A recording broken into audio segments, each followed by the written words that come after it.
Hello,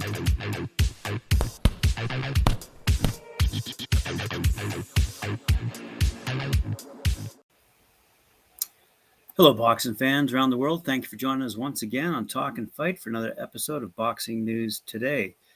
Before I get started, I just want to recap a little story that's emanating out of the British Isles, courtesy of Eddie Hearn, who is going on a bit of a rampage in the wake of the big Dmitry Andrade crushing of Quigley on the weekend, where Eddie Hearn says that he's written to the WBC and the WBO to get them to order a unification clash between 160-pound champions Jermall Charlo and his own guy, Dmitry Andrade. And Hearn has his fingers crossed that they'll call the fight. Eddie Hearn already tried luring the WBC middleweight champion Charlo, who's 32-0 with 22 knockouts, into fighting Dmitry, who's 31-0 with 19 knockouts, in a unification by offering the Texas native $7 million. Still, he's chosen not to take the fight. Now, we do note that Charlo is looking to rematch against Brian Castano in February down in Houston, again in his native state of Texas, sometime in February. But if the WBC and WBO order the Charlo-Andrade fight, the only way Charlo can squirm out of taking it is if he vacates the WBC title, which is doubtful. Charlo needs that title to validate him in the eyes of the boxing public, who have seen him face lackluster opposition since his career best victory over Julian J. Rock Williams back in 2016. Apart from Charlo, Hearn has been banging the drum loudly for number one WBO Jaime Munguia and Gennady Golovkin to face Dmitry, but neither of them is ready to take the fight either. The next likely opponent for Andrade, well, we've written to the WBC and WBO and petitioned for the Jermall Charlo fight, said Eddie Hearn on Instagram, regarding his efforts to force a fight between Charlo and Dmitry Andrade. Why can't these governing bodies just push for that fight? Make Dmitry Andrade the mandatory. They've done it before, said Hearn. Charlo is coming off a more challenging than expected 12 rounds unanimous decision over Juan Marcias Montiel last June, November 19th. Montiel hurt Jermall several times that fight and had him wobbly legs in the championship rounds. Anyway, we'll see where it goes. Jermall's last 7 opponents, by the way, were Juan Marcias Montiel, as I just said, Sergei Derevyanchenko, Dennis Hogan, Brandon Adams, Matt Korboff, Hugo Centeno Jr., and Jorge Helland. So again, Hearn's calling him out. Anyway, said Hearn, he absolutely demolished Jason Quigley and made a statement to the division. And how many times have we had the conversation? When will he get the fight? Why won't people fight him? I can't give you the answers, but I know what to do. As put his performance like that, people will call those fights. If you don't want to see Charlo in unification fight against Andrade, who's 31-0, against 32-0, 2 American world champions, then I don't know what the game's all about. This is such a natural fight, concluded Hearn. Okay, elsewhere. As I said, in news today, we're going to see Mohamed Wassem facing Robert Barrera in Dubai this Friday night. Pakistani Mohamed Wassem will face Colombian Robert Barrera on November 26th at the Motorspace Dubai Investment Park in Dubai, UAE, for the World Boxing Council Silver Flyweight title. Wassem, who is a former WBC silver champion and fought for the IBF World title, has risen in the ranks after scoring these 3 consecutive wins after his loss to South African Mariti Mpleni. Barrera, whose record of 23 wins, 3 losses, and 13 knockouts, will seek to obtain a triumph that will catapult him to greater global projection. And the fight is hosted by D4G Promotions and televised on ESPN+. Elsewhere, courtesy of our friends over at boxing247.com, we see that Jay Harris is facing Hector Gabriel Flores in Cardiff, also this Friday night.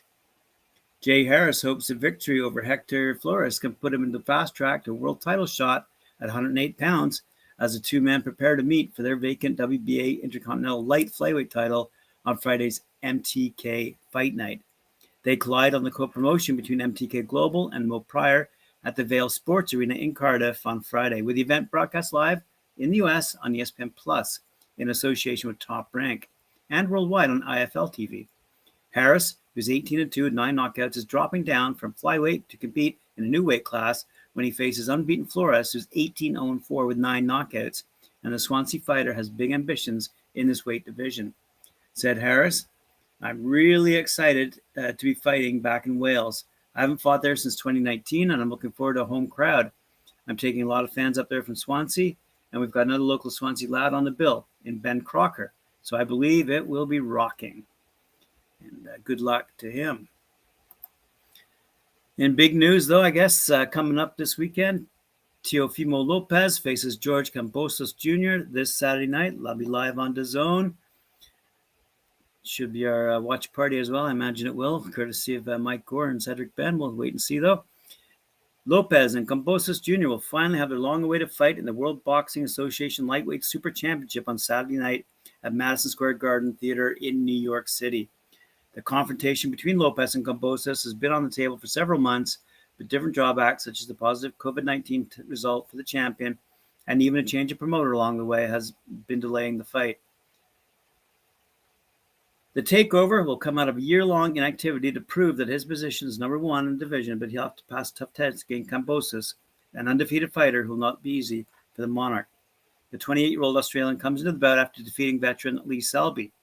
He has good boxing and respectable power and a long career that makes him worthy of facing the best fighter of the moment. This week, different promotional activities will take place on Friday, the official weigh-in, where both will have to weigh 135 pounds to be qualified for the fight. Teofimo has 16 career wins and 12 knockouts, while Kambosos has 10 knockouts in 19 victories. We look forward to that fight, absolutely, without a doubt. It's going to be a good weekend. Meanwhile, 5-0 Dmitry Zupko faces Akiko Adzuki for the UBO regional title on December 8th. That'll be taking place in Kiev, Ukraine. Accomplished in the amateurs, highly regarded Ukrainian prospect Dmitry Zupko is 5-0 with 3 knockouts. Doesn't plan on wasting any time in the pro ranks. On December 8th, less than a year after making his paid debut, Zupko will step up a level and fight for the vacant UBO International Welterweight title. The 25-year-old has beaten fellow undefeated up-and-comers in his two most recent bouts, but in his first title fight, he'll be in with a very experienced opponent. In the opposition corner will be Georgian Akiko Okitazi, who's 23-18-1 with 8 knockouts, who has fought very good opposition since his debut in 2015 and is coming off a victory this past October. Besides being vastly more experienced, Okitazi, who's 22, is a southpaw and expected to present a genuine challenge for Zupko, who by many is predicted to be a future world champion. The UBO International Welterweight title fight is being promoted by Champion Boxing Promotions.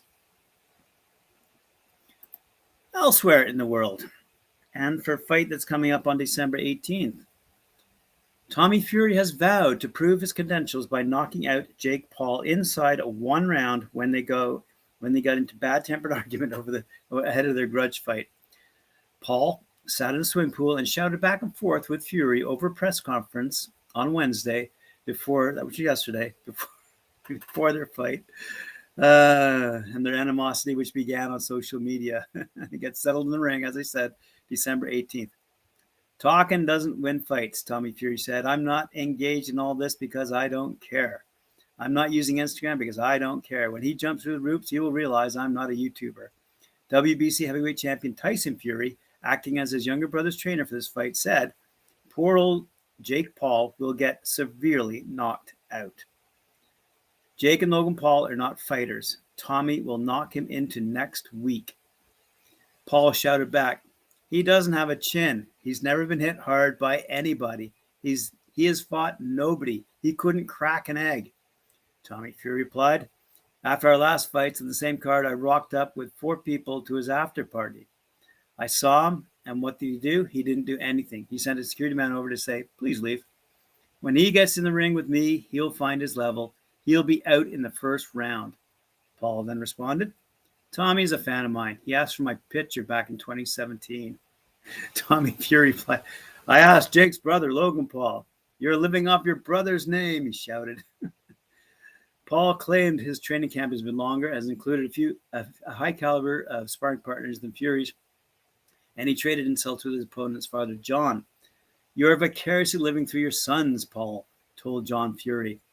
YouTube sensation Paul has won all 4 of his boxing matches since turning professional.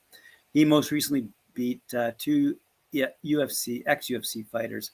Meanwhile, Tommy Fury is undefeated in his 7 pro fights. And it goes on. And I really do hope Jake Paul does get knocked out. Anyway, Joyce's team have started talks with Kubrat Pulev, says the Bulgarian heavyweights promoter Ivalio Gutsev.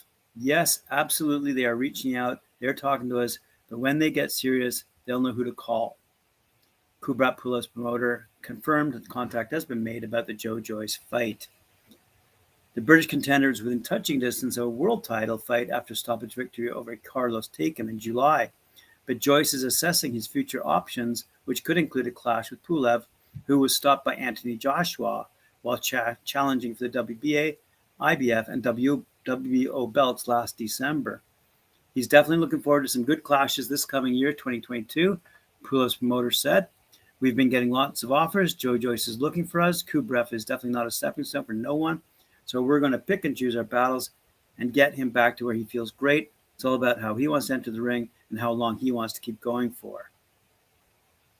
Pulev, who's not only lost to Joshua and Vladimir Klitschko in 30 fights, makes an unlikely return this weekend in a triad combat rules bout against former UFC champ Frank Mir.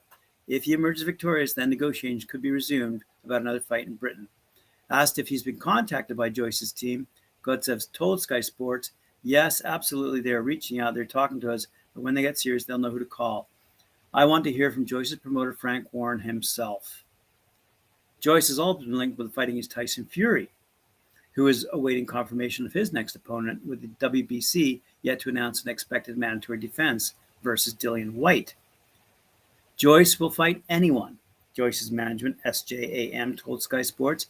He's never turned down a fight, and now he's ready for a real elite of boxing, of heavyweight boxing.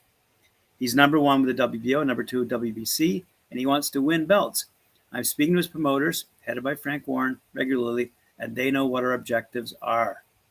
A fight with a boxer of Fury's quality is something he would relish. Joe's durability and engine are a match for anyone in this sport. So we look forward to 2022 in a variety of different divisions. There's going to be a lot of great clashes coming up after the dust has settled among all these guys yipping and yapping. Thanks very much for joining me today. Remember to like, share, subscribe our channel, and hit the notification bell to let you know when we're coming up next. Thank you very much, and we'll see you tomorrow.